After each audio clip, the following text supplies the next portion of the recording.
Hello mga Lods, ito nandito ako sa Rizal, Rizal Dapitan. Ito ang bahay ni si Rizal daw. Yan, forest na yan doon sa loob, hindi kami nakapasok kasi lang, Martes hanggang Sunday lang ang pwedeng pumasok. Ngayon Monday, ngayon. Kaya nandito lang kami sa labas. Ito ito ang view dito mga Lods. Balay daw yan ni Rizal. Pinipreserve nila dito sa Dapitan. Rizal Sharn kasi sa ato, dito.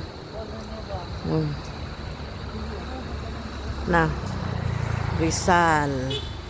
Yan. Baka bukas babalik na lang siguro kami. Hindi pa alam kung makabalik ba.